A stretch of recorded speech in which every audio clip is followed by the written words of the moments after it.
Hello అండి. అందరికీ నమస్కారం. Welcome to my channel. ఇవాల్టి వీడియోలో టేస్టీ కోడి కూర ఆంధ్ర స్టైల్‌లో ఎలా ప్రిపేర్ చేసుకోవాలో చూద్దాము. మీరు కనుక ఫస్ట్ టైమ్ ఈ రెసిపీ ట్రై చేస్తున్నా కూడా యాజ్ ఇట్ ఈస్‌గా ఈ వీడియోలో చూపించినట్టుగా ప్రాసెస్ ఫాలో అయితే చాలా టేస్టీగా వస్తుంది. మరి ఆలస్యం ఎందుకు ప్రాసెస్ స్టార్ట్ చేద్దామా?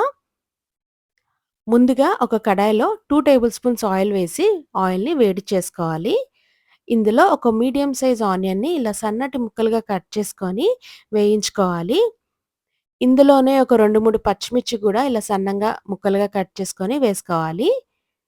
ఇందులో కొద్దిగా సాల్ట్ యాడ్ చేస్తున్నానండి. ఆనియన్స్ త్వరగా మగ్గడానికి సాల్ట్ యాడ్ చేసుకోవాలి. ఒక 2 మినిట్స్ మీడియం ఫ్లేమ్ మీద ఫ్రై చేసుకోవాలి. ఆనియన్స్ గోల్డెన్ బ్రౌన్ కలర్‌కి చేంజ్ అయిన వెంటనే ఒక మీడియం సైజ్ టమాటోని ఇలా సన్నటి ముక్కలుగా కట్ చేసుకొని వేసుకుంటున్నాను. టమాటో సాఫ్ట్‌గా కుక్ అయినంత వరకు కుక్ చేసుకోవాలండి. ఇప్పుడు మూత పెట్టేసి ఒక 3 మినిట్స్ లో ఫ్లేమ్‌లో కుక్ చేసుకోవాలి. 3 నిమిషాల తర్వాత టమాటో మనకిక్కడ చాలా సాఫ్ట్‌గా కుక్ అయిపోయింది. ఇప్పుడు ఇందులో ఫ్రెష్‌గా నూరిన అల్లం వెల్లుల్లి పేస్ట్ ఒక 2 టీ స్పూన్స్ యాడ్ చేస్తున్నాను. అల్లం వెల్లుల్లి పేస్ట్‌లో పచ్చివాసన పోయినంత వరకు ఫ్రై చేసుకోవాలి. ఎప్పుడైతే అల్లం వెల్లుల్లి పేస్ట్ బాగా ఫ్రై అయిపోయి టమాటోస్ బాగా కుక్ అయిపోతాయో, ఇందులో ఒక టీ స్పూన్ గరం మసాలా పొడి యాడ్ చేసుకోవాలి. గరం మసాలా పొడి యాడ్ చేసిన తర్వాత ఒక నిమిషం కుక్ చేస్తే సరిపోతుందండి లో ఫ్లేమ్ మీద. ఎక్కువగా కుక్ చేస్తే మసాలా మాడిపోతుంది. ఇప్పుడు ఇందులో ఫ్రెష్‌గా కడిగి పెట్టుకున్న హాఫ్ కేజీ చికెన్‌ని యాడ్ చేస్తున్నాను.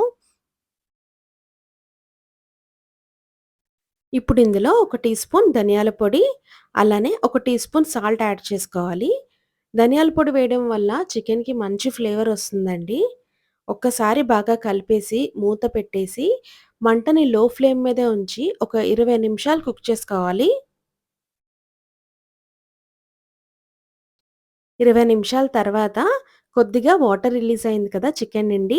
ఇప్పుడు ఒకసారి కలిపేసుకొని మరొకసారి మూత పెట్టి మరొక పావుగంట సేపు కుక్ చేసుకోవాలి. పావుగంట తర్వాత ఒకసారి చెక్ చేసుకుందాము. వాటర్ చాలా రిలీజ్ అయింది. చికెన్ కూడా చాలా సాఫ్ట్‌గా కుక్ అయింది. ఈ టైంలో కారం యాడ్ చేసుకోవాలండి. ఇక్కడ నేను 3 టీ స్పూన్స్ కారం యాడ్ చేసుకున్నాను. మీ స్పైస్ లెవెల్ తగ్గట్టుగా కారాన్ని అడ్జస్ట్ చేసుకోండి. ఎప్పుడైనా కూడా చికెన్ ప్రాపర్‌గా కుక్ అయిన తర్వాత మాత్రమే కారాన్ని యాడ్ చేసుకోవాలండి. ఒకసారి ఇలా కలిపేసుకొని మూత పెట్టేసి మరొక 2 నిమిషాలు కుక్ చేసుకుందాము. 2 నిమిషాల తర్వాత ఆయిల్ రిలీజ్ అవుతుంది కదా! ఇప్పుడు ఇందులో మనం గ్రేవీ కన్సిస్టెన్సీకి తగ్గట్టుగా వాటర్‌ని యాడ్ చేసుకోవాలి.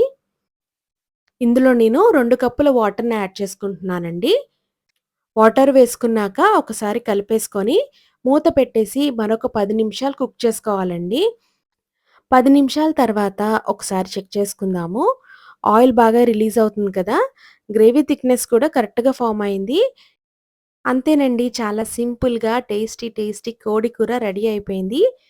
ఈ కోడి కూర ఇడ్లీ, వడ, దోసలోకి చాలా బావుంటుందండి. అలానే rice items pulao, biryani, white రైస్‌లో కూడా చాలా టేస్టీగా ఉంటుంది.